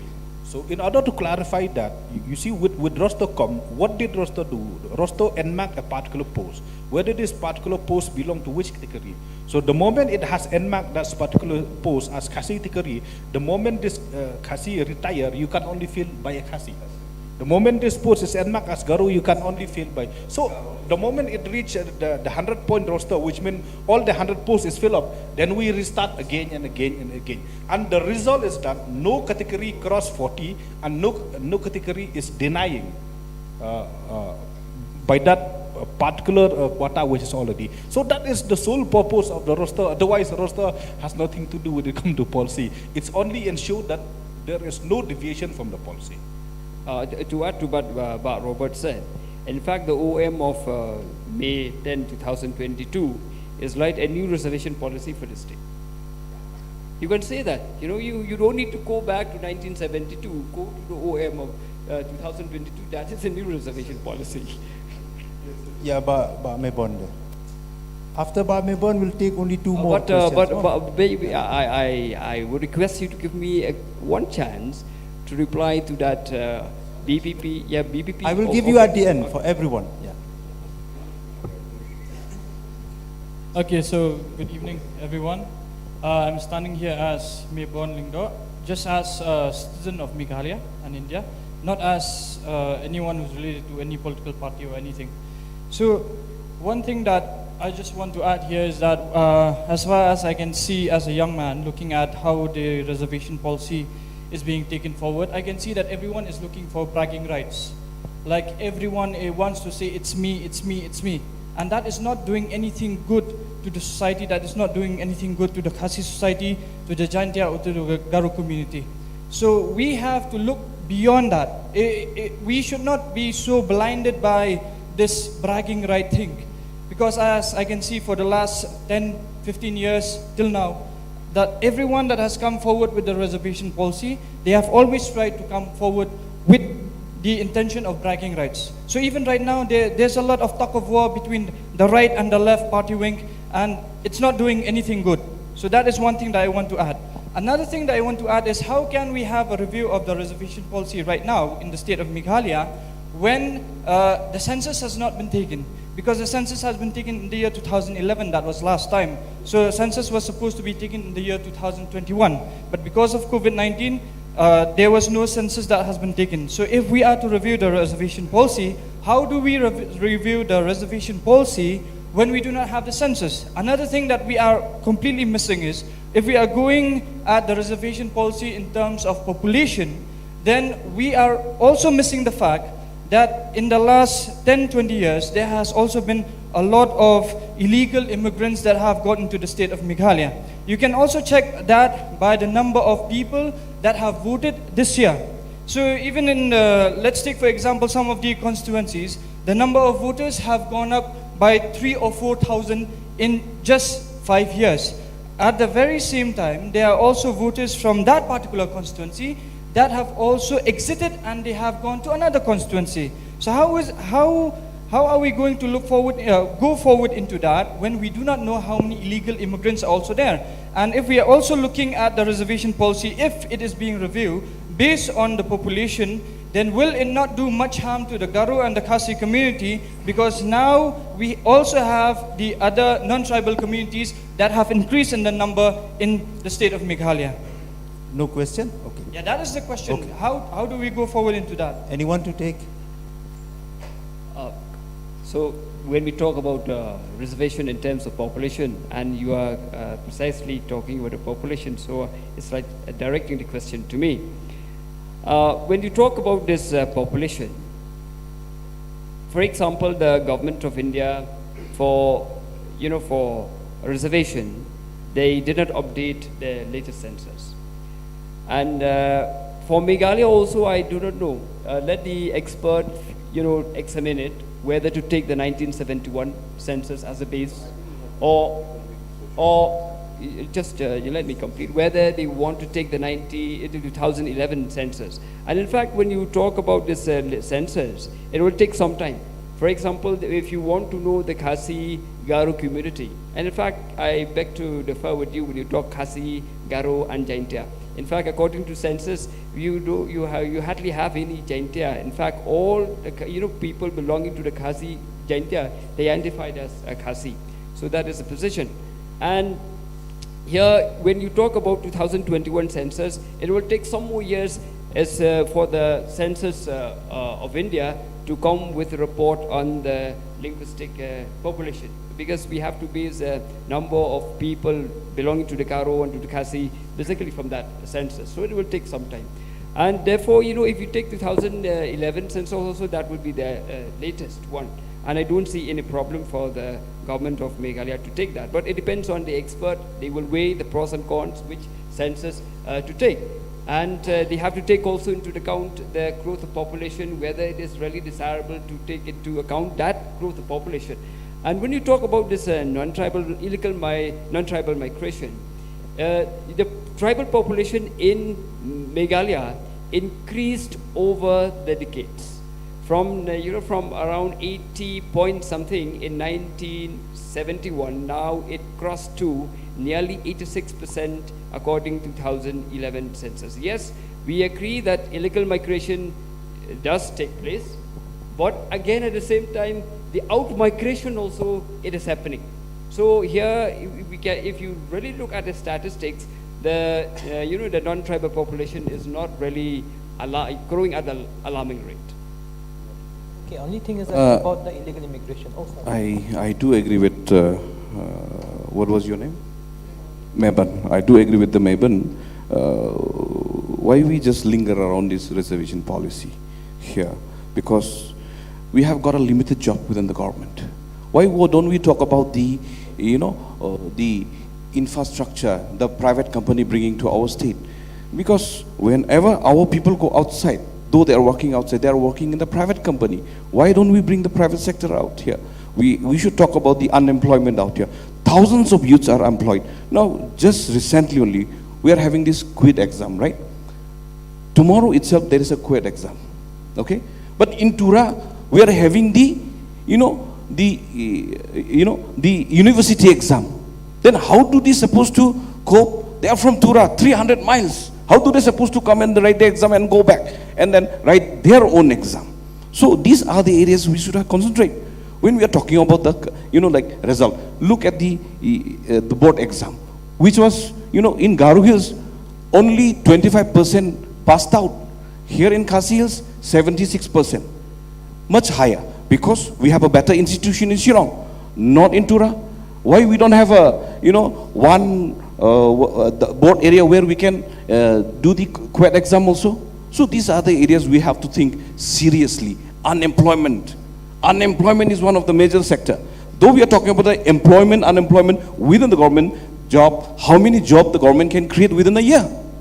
Annually. But thousands of youths are being graduated every year. How do we supposed to, accommodate them? So these are the serious areas where we have to talk. Reservation policy, you see, that's what I was telling. During my time, I never knew about the reservation policy. I came to know only after I became a politician. Maybe I was not aware. I was just studying. Whenever anybody asked me, what do you want to do? They used to ask my aim in life. I said, I want to do business. I don't want to be a servant of any government. Whenever I see all my friends now, engineers and all, hey, you reservation guy, then only they said, I started just studying for this one, I crave for this work. Do you think I got through quota? Yeah. Okay? They started getting irritated. Yeah, you got my point? Yeah. You want to respond to the question? We have to bring more private sectors to our state so that our youths can be employed. I just want and then for your, that socio-economic census is there. Yeah. I think we can check that one. Just two quick points. On any government policy, be it reservation or whatever policy that the government, if we need to look at the number of the population, we always go to the last census. That is the SOP that we used to follow. That is the first thing. So yes, we do have a last census, if I remember correctly. And the second thing is that, as I've clearly stated, that when we talk about reservation, it means reservation on those categories where the central government has already laid out. We have 3 as of now, 4 with the economic workers, the ST, OBC, and and Yeah, fair ST. enough. So apart from that, there is no reservation as such on illegal immigrants. And now we are not surprised that even some guy in the name of religion also demanding a reservation. No, no. So this is not of course anybody can demand, but in order to make provision on reservation, we have to make sure that only those categories are getting the reservation, and that's need to be clarified. Wait, no, please, Bapol, Mebon, time is running out. Yeah.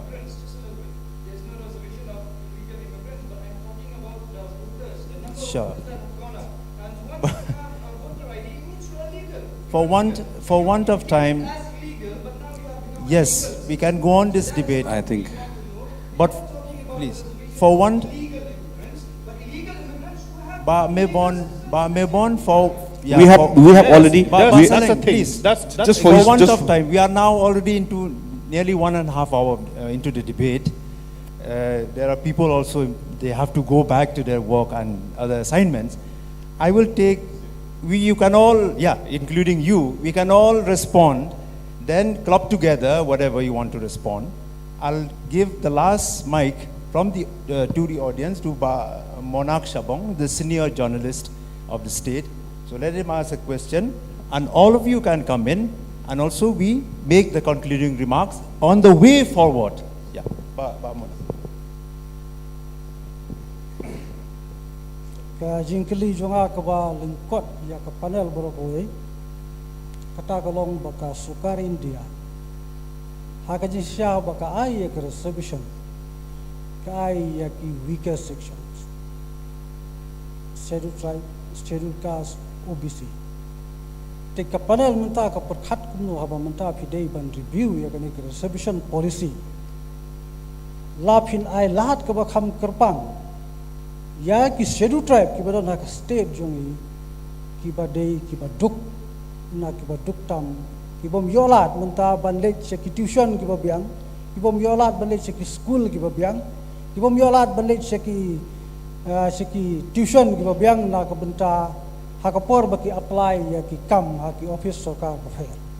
So, Monarch is asking whether reservation should be for the weaker sections of the society in terms of poverty, backwardness, and so on and so forth. That is his question. So, any one of you can come and fill up a book.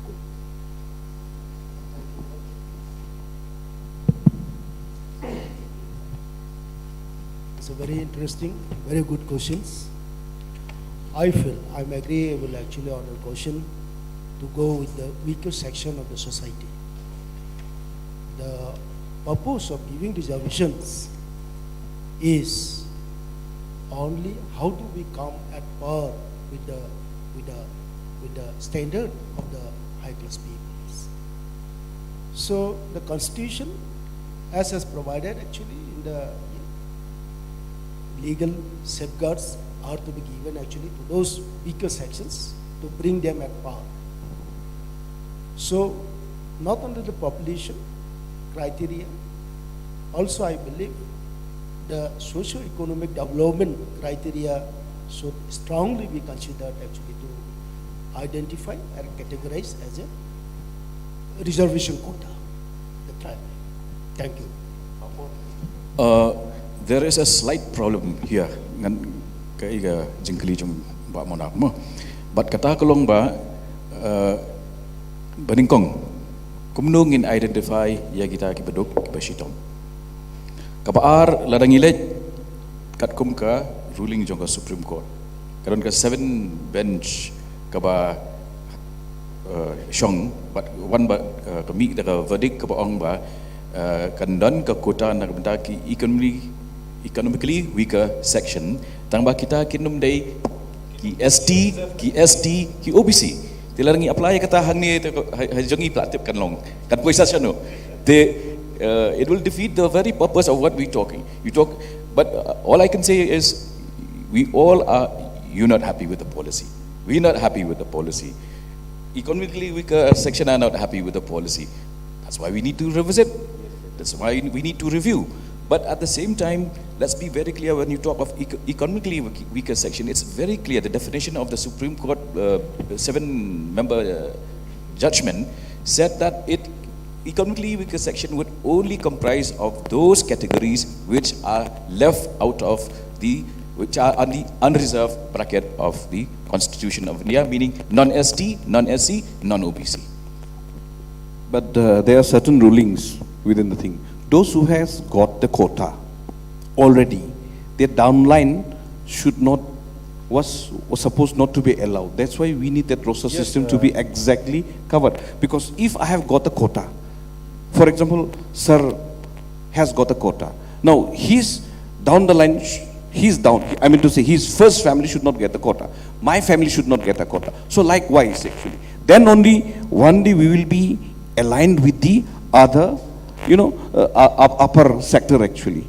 This was the actual, the actual meaning of the reservation policy, which we don't adhere into the letter and spirit actually. This is the actual. Otherwise, those, for example, if I have got a quota, I want my children to get a quota also. So there I get the loopholes. I'm not serving the others. I don't want to give it to others because I have the privilege, I got it, but I want to take it more.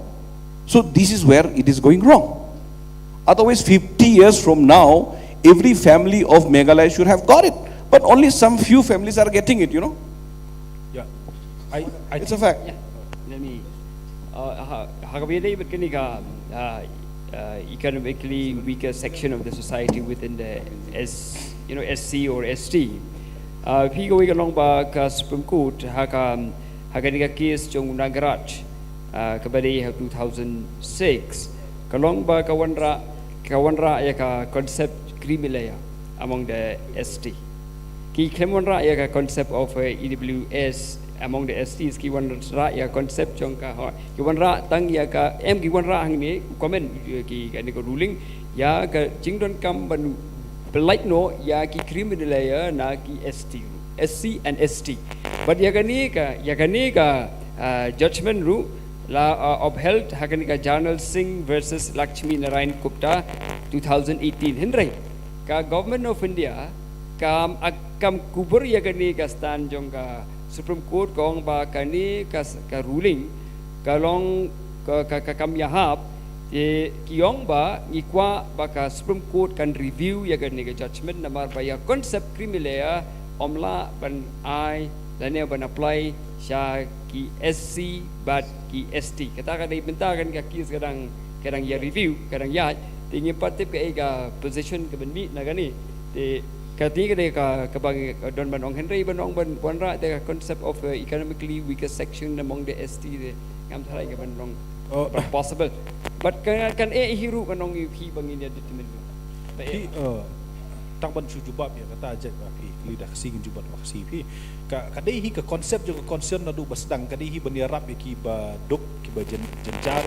ki ba subject ha ka beri bat ka reservation mo na takadaw habapor ba identify kunta hakabri bat ko OBC kila nakalian sarkar ka identify ru batang gitu ka ki bakamay ka ba ka jingyo ka jongki padangam bakla mata mo nya ban check bakla ka di nyola kapo ti kini ki OBC ki badai nyola kapo kila ban yo ya katuka kuata re ki bala apalat sakata kam kimyo ti Henry kamlong clear la kata akan apply M sya SC bagi ST ti natakadong nadu basdang jong ka jingi keren kolong ba ka issue jong ka reservation ka is dynamic ka klan ka force ka por ya ka ba pinomla ra ban suong ba ini penesa ba ya kata ka basan posnem bas nguik pelat ya kata pi namo beli law change reservation policy legal status change every now and then would different court will take up on the issue differently. So this is a very difficult issue, and has been one of the difficult issue on the jurisprudence also. So it needs a proper dialogue, a proper discussion before taking any. Okay, at least 1 minute. So I think one thing what he said, is very backward classes, right? So how do we do that? Now I would like to suggest to the ministers out here, can there be a deprivation point system? For example, I am studying in Edmonds, and somebody coming from very poor village, very small village, let's say Balat, or let's say in Nongwa, near Tarsad area, maybe I give them more points. So that way I don't break the policy by giving more preference. When you give more preference to them, what happens is that you're not being a creamy layer, but you're giving the people who are needful, who are backward, who are really from poor areas, give them more preference in their, there's no denying the fact that the reservation is a complex one, and especially in the state of Meghalaya is very peculiar in its own context, and also it's about a competing claims of two major tribes in the state as well as the other smaller communities which are indigenous to the state of Meghalaya, which is in the list of the scheduled tribe constitution order. But I think we also have to wind up this debate, and we can continue it offline. And as someone has said in the beginning, this debate is alive, this issue is alive. The government will notify the expert committee. Everyone will have to make a representation before the expert committee. The expert committee will also submit the report, and there will be contentious issues also even after the report. So now let us come to the conclusion that I'll give each one of the member of the panel to make a concluding remark. What is the way forward as far as reservation policy is concerned? But I would humbly request that at least 2 to 3 minutes, because 2 minutes maximum. Please, just a concluding remark. What is the way forward? I'll begin with Robert. Okay, I will take only 1 minute maybe. You see, as I've stated from before, this is a complex issue. It needs to be deliberate, but we need to deliberate with a good motive and a good intention. Let not politicize this issue. The moment you politicize this issue, it will reach nowhere. But Saling's already say, even on embossed issue, we're landing up in killing each people. Not each other, but in killing people. So, I will conclude by saying like this: if brother fight to death, the stranger will inherit the inheritance property. Thank you. Before I make the final submission, because I requested you from before that I want to make quick rebuttal to what they say. From the very beginning, BPP is very clear that government job is not the only job. And in fact, it has very limited opportunity. We are aware of that, and therefore we go for strengthening the job creation in the private sector. It is there in our manifesto. But here, when we talk about government jobs, when we talk about very limited, and therefore we no need to talk. So how many posts are there for IAS? But we still crave for it as a community. And the second point is, from the very beginning, we say that we are not trying to deprive any community of the right to reservation. What they deserve to get, according to their population, they should get. And regarding the final submission that I want to make is, since the expert committee has been formed, we, the stakeholders, we will submit our individual submission to the expert committee. Let the expert committee work, and we will see what kind of recommendation the expert committee will come. Thank you. Mr. Saling? Yeah, I don't have much, but I would love to suggest the government also, and then everyone else, if we could suggest the government. Not only the expert committee is going to suffice the only demands, but if the government creates the commission where they can go to each and every household and then discuss and ask, then not only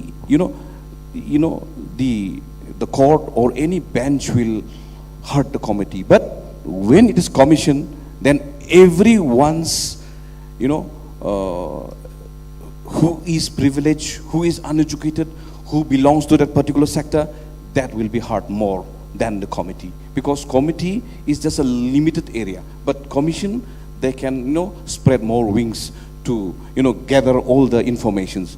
This is what I would like even the government to give a suggestion, that at least from the public also we should suggest that not only the committee, it should be the commission which are the sectors, which are the area that they can go to each and every area and then bring it and give, whatever suggestion, the idea that they will gather around. Thank you. Paul. This is a highly emotive issue, but to sort this out, it needs people with maturity, people with calmness, people with the ability to apply their minds, and therefore, let us not forget that to do that, we need to actually confine the discussions to make it very scientific.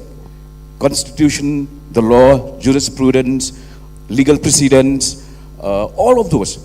But when you make this highly emotive, you have every chance of Meghalaya, God forbid, Meghalaya going the Manipur way.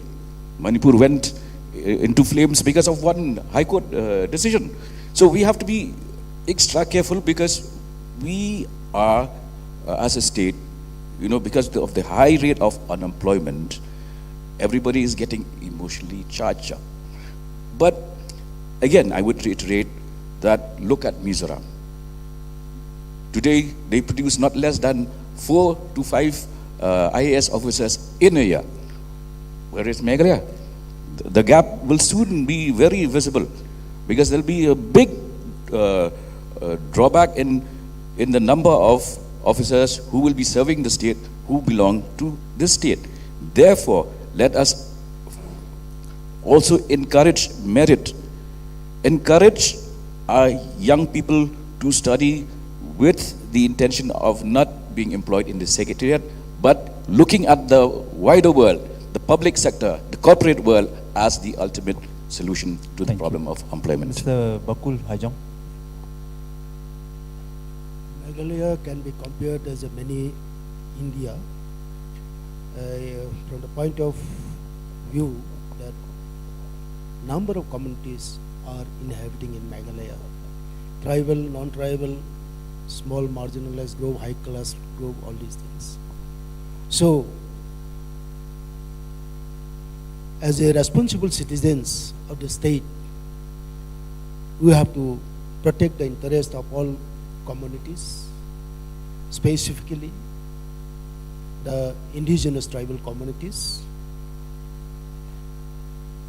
The most downtrodden among the Khasi, among the Garo, major tribals, there are some places where the people are very much underrepresented in the government jobs. Those, we have to look to them and take them also in the same boat for the development of the state and interest of the tribal society of the Meghalaya. Thank you, Mr. Bukul. And lastly, Dr. Bokto Ram Mauro. Okay, I think this one point which I want to make before I give my final submission is regarding, for example, what happens, let's say, 40-40 they were talking about, right? Can it be defended in the court? I think it can be defended because the judgment says when you have two backward communities and when you believe that one, if you make it open, it might lead to one community taking a lot of the shares. So what do you divide them equally? So 40-40 that we have right now, I think it works perfectly. I'm very happy with that. But there's one thing I want to talk about, the precautionary principle. Now, according to the outcome I have talked about, there are one outcome only which might result in a victory, for example, in terms of base of population, but there are 3 outcomes where we could lose. 2. So my caution is this. I don't want to lose 40% guaranteed reservation for the Khasi Jaintia. I'm very happy with that. But if we lose that, what is the repercussion for that? If people are aware of it, if all of you are aware of it, those who support the issue or not, if you're willing to say, you know what, we might lose it, but we're ready for it, I think I have no problem with that. But I want to apply the precautionary principle. Yes, there can be some changes made, like deprivation points. For people who are coming from rural areas, backward places, to give them more preference for people coming from Shillong, from Tura. Yes, that might be the case, but it depends on the government now. It's not about reservation, it's about preference. It's not reservation, it's preference. Maybe that can happen, but I would suggest caution. I don't want to lose 40% for Khasi Jaintia. Please, if it happens, if it goes away, I'm sorry, I don't want that to happen. Thank you so much, and the show must come to an end, and I must thank all the members of the panel and the audience, both inside the house and also those who are watching live on FB and other social media platform. Also, I sincerely thank on behalf of T7, the Shillong Sports Association for having given this space for us to host this panel discussion on the reservation policy of the state. Thank you so much. Good night. Kublai Mithila.